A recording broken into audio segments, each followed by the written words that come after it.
All right, welcome to another episode of the Fallen All-Stars podcast. We currently are welcoming our fourth jury member, Brady. Hi! So Brady, how are you feeling about being here? It's a torn feeling because on my last season, I was the second juror. I never felt like I really found my footing, and I feel like I got out because I didn't know how to pivot. And I think that this game, I'm glad and I'm proud I was able to pivot so much more. I was able to be in the right conversations. I was able to be in power and persuade people. And I think that I think I outperformed what I've done in the past. That's awesome. Yeah. Awesome. Well, great. So tell me, where do you think your downfall came? Like, why aren't you still in the game, I guess? I think it's Meredith and Brandon. I think that people think Brandon is with, like, what I felt was Brandon was with Lily, Abrielle, and Jessica, and Meredith was with Ross and Patrick, the closest, but they were overlapping. And I tried to bring it to people's attention. I also sat in a conversation where Meredith heavily implied that if we make it to 4, I am number 4. And that's where I was like, well, let me go chat a little further about where to go from there with that information, because I felt like out of those 4, I trusted Ross the most. Now, did I want to work with that group the most? Not necessarily, but I think it was just maybe I put my foot in my mouth trying to suggest Meredith when people weren't ready to hear that. Gotcha. Mm-hmm. Okay. So, with that being said, would you have done anything differently? Do you have any regrets? Or are you okay with the game that you played? I feel like I'm pretty okay with it because I was a lot more calm, a lot more rational, a lot more level-headed. I was able to sway votes, and I survived the block 3 times. Didn't survive the 4th. They say 4th time's not the charm after 3rd time's the charm. And I survived pretty well. I believe it was a 7-5 against Gavin the first round, which, what the hell, I shouldn't have even been nominated. That was, like, so stupid. And then I was up next to, I don't know, but all of the votes were, like, very much majority me. The Gavin one was the closest first round, and I get it. People came to me and told me why after. I feel like I played really, really well, and I think this morning I took out Brody, and I wanted that as my move. I gave it to Abrielle because she was Sunflower. I wanted to be the one to do it. I came up with the entire plan, the logistics of the plan. I laid that out for everyone, and Ross kind of took it over as well. And then Abrielle approached me, said Meredith would be a pawn, and she wanted to do Brody. And I was like, you know what? I can still say, when I face the jury, I can still say, I made that move. Abrielle got to execute the move.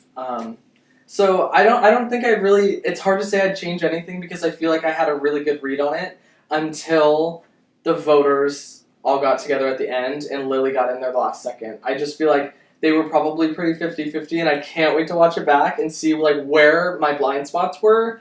But I just think maybe I would have had a couple more conversations with Brandon and tighten that one a little bit because we never took shots at each other, but I just think we never got to the same page. I think same chapter, different page. Yeah. Mm-hmm. Awesome. So you mentioned something about being on the block 3 times. Why do you think that you kept being on the block so much? Yeah, that's a great question. I feel like I just kept ending up with people in power who I had the least conversations with.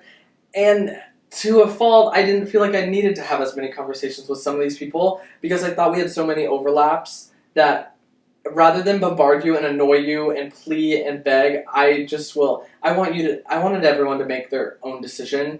And I just wanted to trust that people were looking out for me. Yeah, I don't know.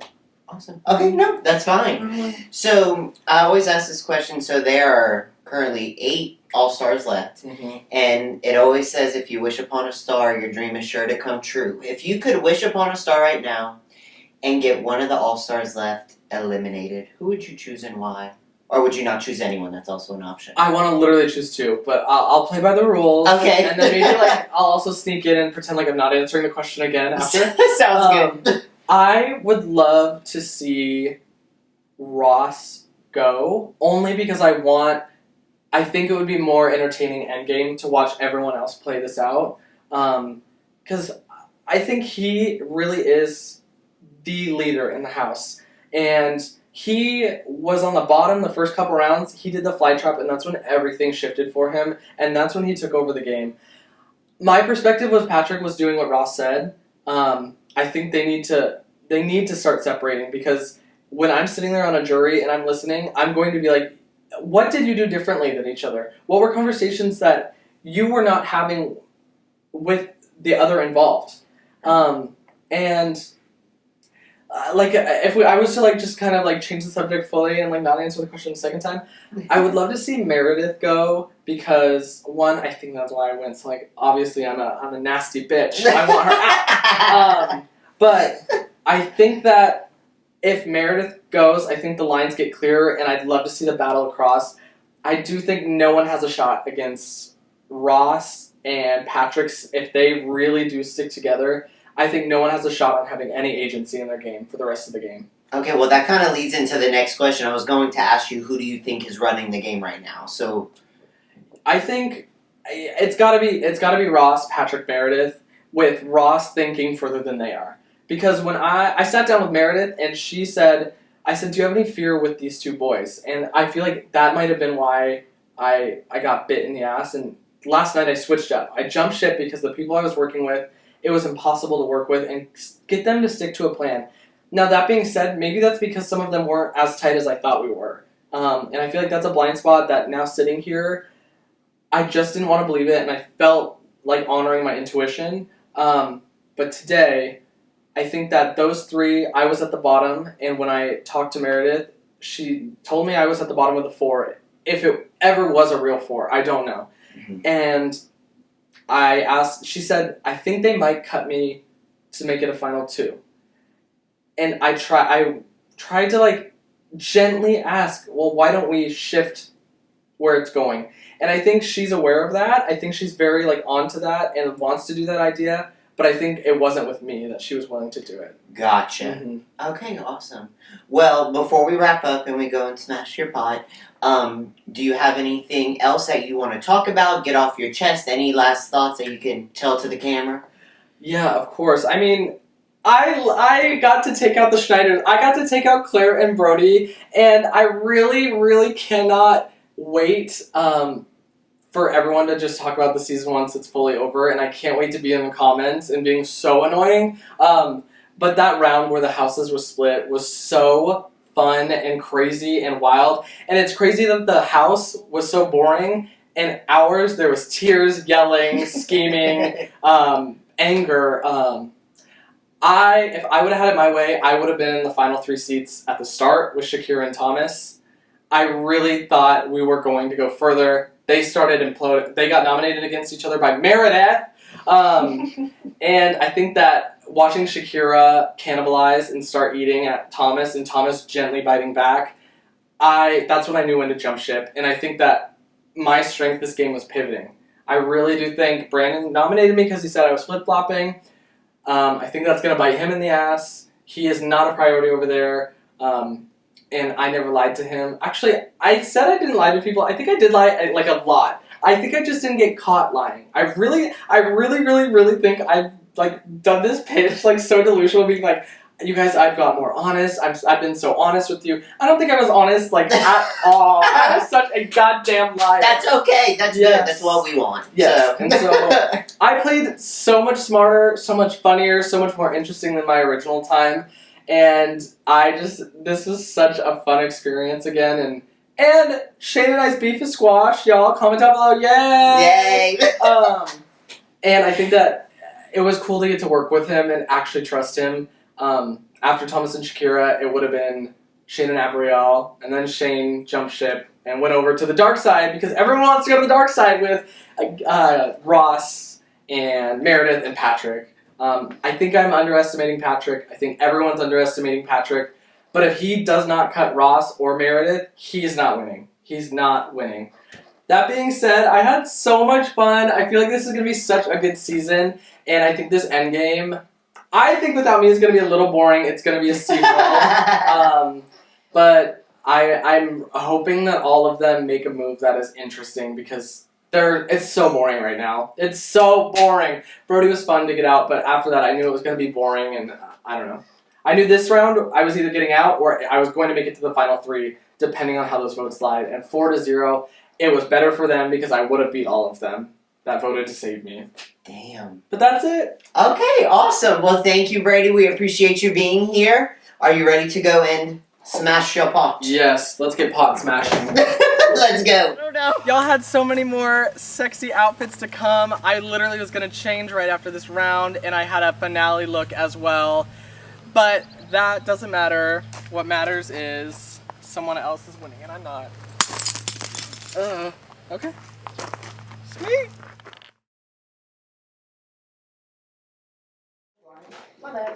Hello, Ross. Hi, Miss Welcome. Didi. Are Good to you be here. are you ready to vote? Are you on the fence? Do you need some time to process your thoughts? No, I'm good.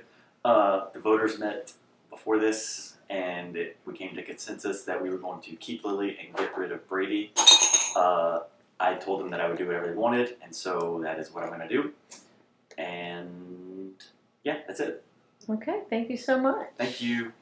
Jessica, how are you? Oh, I could be doing better. Spaghetti's made, not in my belly. So, do you have any thoughts about this vote? Are you going with the House? Are you going on your own? What are you doing? No. I'm going with the House, and it's because we have the voting house, I'll call it, the voting squad this week has been all working with, it's on the other side, Brady, okay? But we all agree that he's been more unpredictable. And Lily, last minute, made a compelling argument to Miss Meredith. And Meredith has vetted for her and also made the argument that she would be more reliable going forward. And that she's extremely honest, she carries through and stuff like that. So we've all agreed to diss our sis Brady. It is his 4th nomination, so it's not a hot look. So I think we're just going to let her go. Let her get spaghetti, because she got to go to Texas. So bless that girl. You are a resident, not a liver in Texas. And what do you have to say to us today? A lot. But I'm I told you so.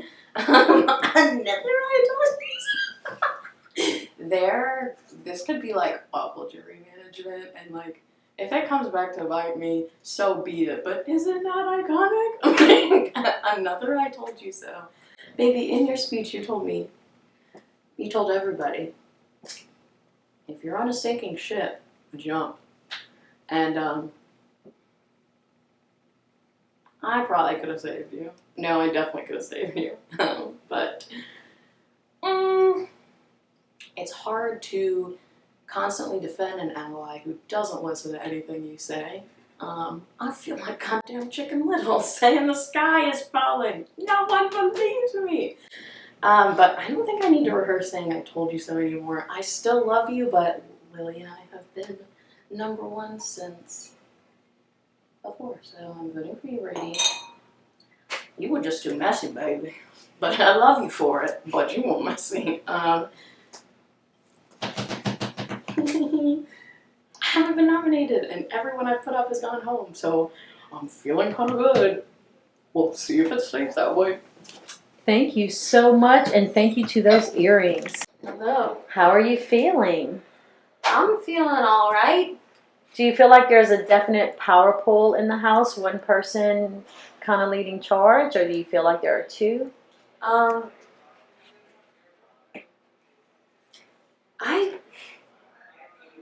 I don't know. I like to think that there's 3, and Patrick, Ross, and I are pretty much in charge of this game at this point. But I honestly don't. It feels a little delusional to say that, maybe slightly too optimistic, to hope that we're in as good of a position as we think we are. But that is certainly how it feels, and I think the impression everyone else has, they seem to be very afraid of us. Abigail said to me, like, just, hello? Hello? Abrielle said to me, with the resources that the three of us have, it seems like there's no way that we can't just steamroll the rest of the game. That feels true. I kind of scattered a bit this round and started looking at other options, but then I talked to Ross and Patrick, and I'm such a softie that I was like, I can't do it. I couldn't go against them. I would have to be backed into the world's smallest corner.